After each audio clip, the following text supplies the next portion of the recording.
ఇక్కడ విచిత్రం ఏంటంటే పరువు హత్యల్లోకి మతాలు కూడా వచ్చేస్తున్నాయి. ఇటీవల కాలంలో ఒక ముస్లిం అమ్మాయిని ఎస్సీ కుర్రాడు ప్రేమించాడని ఆ అమ్మాయిని చంపేశారు కర్నూలు. ఇదేంటి అది? మరి ఇదేంటిది? ఉత్తరప్రదేశ్లో దీన్ని లవ్ జిహాద్ అంటున్నారు. అసలు వీడే అమ్మాయిని ఆకర్షించి పెళ్లి చేసుకుంటాడు. కరెక్టే. వీడే అంటే ఎవడు? హిందూ. మరి షెడ్యూల్ కులం కూడా హిందువే కదా, ఎవరన్నారు? పై వాడు ఆకర్షిస్తేనే అది లవ్ జిహాద్. ఇది లవ్ జిహాద్ కాదు. అంటే నువ్వు హిందువుగా కూడా గుర్తించట్లేదు వీడిని. సో కాబట్టి అన్టచబిలిటీని అంత దారుణంగా ప్రాక్టీస్ చేస్తూ పరువు హత్యలు చేస్తున్నారు. ఇవాళ పోవడం లేదంటే దాని అర్థం ఏమిటనమాట? మనం కుల నిర్మూలనకి సంబంధించిన చట్టాలు జరగడం లేదు. అసలు పరువు హత్యలకు సంబంధించిన ప్రత్యేక చట్టాలు తీసుకొద్దామని ప్రయత్నం చేసిన నాటకం, హిందూ కోడ్ బిల్లు ఆడినటువంటి నాటకం లాంటిది ఇక్కడ కూడా ఆడారు. 2012లో యూపీఏ సర్కారు ఉన్నప్పుడు కేంద్రంలో ఒక బిల్లును ప్రవేశపెట్టాలని ప్రయత్నం చేశారు. అది పార్లమెంటుకు వెళ్ళలేదు. రాజస్థాన్లో కాంగ్రెస్ పార్లమెంట్ ఉన్నప్పుడు మాత్రం కొంత చేశారు, కానీ తర్వాత మళ్ళీ వెనక్కి తీసుకున్నారు. ఇది చేయకపోగా లవ్ జిహాదులు, ప్రేమ వివాహాలు, వీటిని వీళ్ళంతా డిస్కరేజ్ చేస్తున్నారు. కాబట్టి ఇవాళ హిందూ కోడ్ బిల్కి సరి సమానమైనటువంటి చట్టాలు ఈ దేశంలో రావాలా. కులాంతర మతాంతర వివాహాలకి అవకాశం ఇవ్వడం కాదు, ప్రోత్సాహం ఇవ్వాలి. అవరోధం కల్పించకూడదు. అవరోధం కల్పించిన వాడికి శిక్ష చాలా తీవ్రంగా ఉండాలి కదా. మీరు రేప్ చేసిన వాడిని ఎన్కౌంటర్ చేయమని రోడ్లు ఎక్కుతున్నారు కదా. మరి పరువు హత్య చేసిన వాడిని ఎన్కౌంటర్ చేయండి, మరోడు చేయండి అని ఎప్పుడన్నా చూశారు ఎక్కడన్నా? రాదు కోపం. కోపం రావాలా?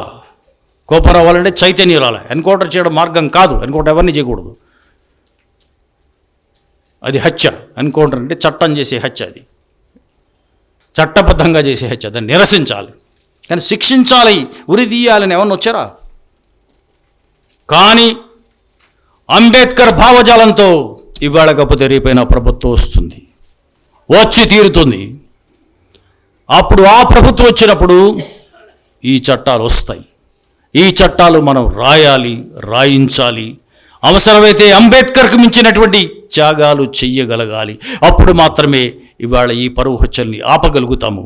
సో పరువు హత్యలు ఒకళ్ళు ఆపితే మరొకటి రాకుండా చూడాలి అని అన్నట్టయితే ఖచ్చితంగా కుల నిర్మూలనకు సంబంధించిన చట్టాలు రావాలి. మీరు వివాహం దగ్గరే ఆపేస్తుంటే కుల నిర్మూలన ఎలా అవుతుంది కదా?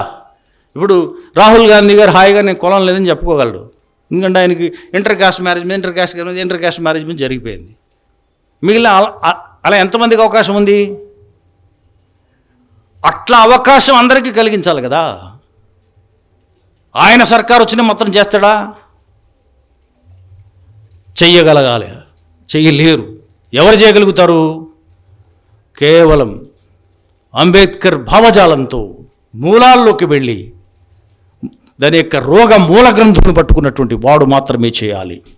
సో ఇలాంటి చట్టాలు మనం చెయ్యాలంటే ఎలా వచ్చేస్తే మన ఇక్కడ కూర్చుంటాం, తెంగర బ్యాచ్ అసెంబ్లీలో కూర్చుంటారు.